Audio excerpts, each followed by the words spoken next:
So, Guilty Gear players strongly dislike any character that's not their own, but what about guest characters? When Lucy from Cyberpunk Edgerunners was announced along with Dizzy, Venom, and Unica at EVO 2024, people were quite shocked, as she is the first character in a Guilty Gear game ever. But since her release was so far from the announcement, people didn't really think about it too much until a certain game announced certain characters. Any questions? I have a question. Ready to lose? Yes, the announcement of Cristiano Ronaldo and Salvatore Ganacci in Fatal Fury really got the fighting game community feeling some type of way. Real-life celebrities as guest characters in this game got people talking about the concept of a guest character in general in fighting games, especially with clips like this one going around. The special moves, of course, they are strong, like me.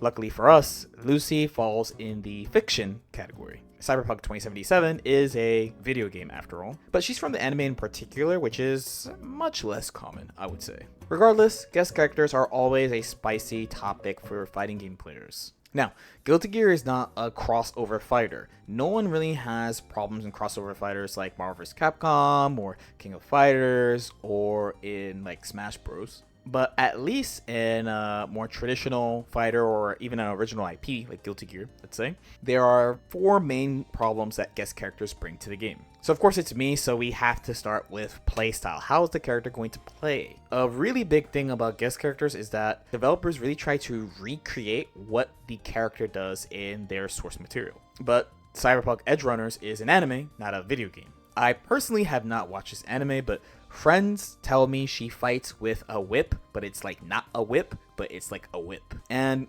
they've cited characters like Scion, Eltnum, and Alasia from Melty Blood, or Phonon from Uni as potential characters to look at to think of like how she could play. Now, as someone who's played both these games, and they added Phonon to Undernight long after I stopped playing Undernight Inbirth, but Scion is from my first fighting game I've ever played, Melty Blood, and I wouldn't really call Scion a whip character. She's honestly closer to a Shoto than a whip character, frankly. She does have attacks with the whip, the Aetherlight I believe it's called, moves like her 2C and her 214 series. Her DP uses the whip, but she's not really one. Maybe Full Moon, I don't know.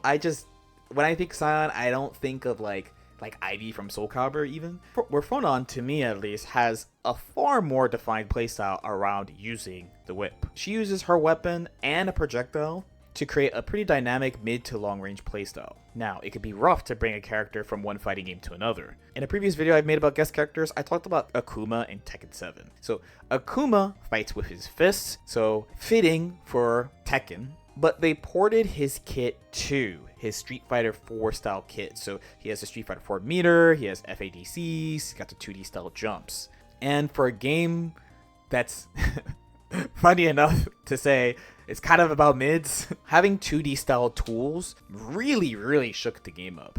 There's a famous Akuma moment that people really like to reference. Now, I think in this case, actually, it's slightly good that they don't really have a game to reference so that they can somewhat make an original fighting style for her. ASW is pretty good at making references to the source material, but also having characters to have a playstyle that like makes sense. I mean, you could just look at Dragon Ball FighterZ, the entire game, as an example, I would say. Now, the next problem people tend to have is the temporary nature of the character. This is not one that I think people typically think about in the moment, but the character is a guest. They're not from the IP or whatever. So there's not really a guarantee that character is ever going to come back in a future iteration of the game. Of course, yeah, it'd be easy to be like, okay, well, there's Smash and everyone came back in Smash Ultimate, but I just mentioned Akuma, and so far he hasn't shown his face in Tekken 8. And it's times like this where people really feel like sometimes the guest character slot is a wasted slot on a character that could return from the past. In Guilty Gear, there's still quite a few options remaining. For starters, there's Jam. So she is a Guilty Gear veteran. She's been in XX and Exerd, and people have been begging for this character to come back since Strive came out. Outside of her from XX, there's not too many options left. Cliff and Justice are both dead, and okay, we can meme about Zato being dead,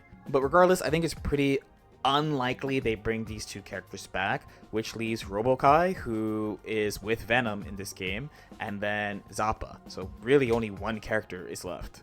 Exert at a glance has a bunch of options, but out of the Exert newcomers, the only characters they haven't added yet are Hyun, Answer, and Raven.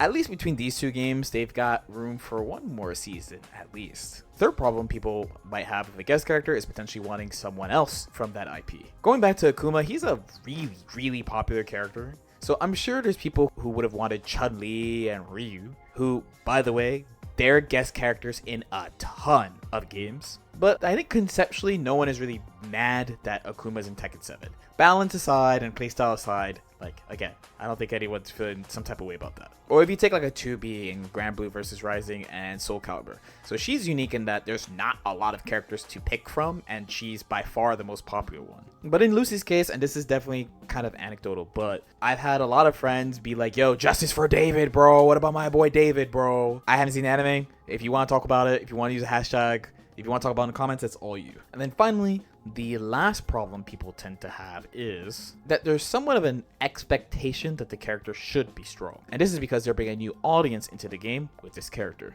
I mentioned this when I talked about Unica in the last video in this series. And side note, I mostly credit this feeling to Arxis giving very little time with the character. If you didn't hear at Evo Japan, you could try Unica, but it is a 5-minute session where you are only allowed to play as her. So I did 4 of these. So I played her for 20 minutes or 4 5-minute sessions. Not a lot of time. Couldn't test her against other characters. You know the deal. That being said, I had an immediate perception that Unica was strong compared to, let's say, my first 10 to 15 minutes playing Dizzy, or even talking about older versions of the game. The first time I played Sin, I didn't feel like he was super strong. Curious that these two characters are from anime, by the way, and the guest characters I've discussed until now have all been considered strong characters in the titles that they've joined.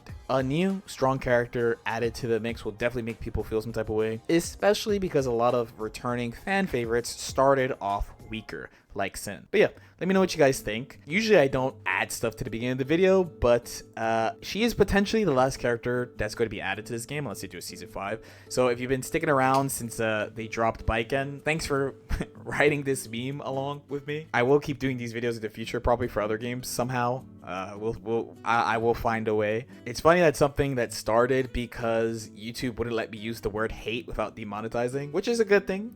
Ended up becoming such a meme in both Guilty Gear and then like the rest of the fighting game community. There are other content creators in fighting games that have strongly disliked videos now in all caps, and it kind of makes me happy that everyone just like jumps in this meme. As usual, if you have any questions or comments, definitely feel free to leave in the comment section below. If you want to support the channel, you can support on Patreon or with YouTube memberships, both. If you're looking for Guilty Gear coaching, I do that over at Medify at medify.gg/LordKnight. I stream most days, and if this video goes live when I think it should, I should be live now, smiley face, at twitch.tv/LordKnight, and that's where we hang out, practice, talk about the game, talk about fighting games, and also record videos for my second channel, which is LordKnight Chronicles. So you can check that too if you want. Like and subscribe if you guys feel like it. I'll see y'all next time. Peace out. Peace.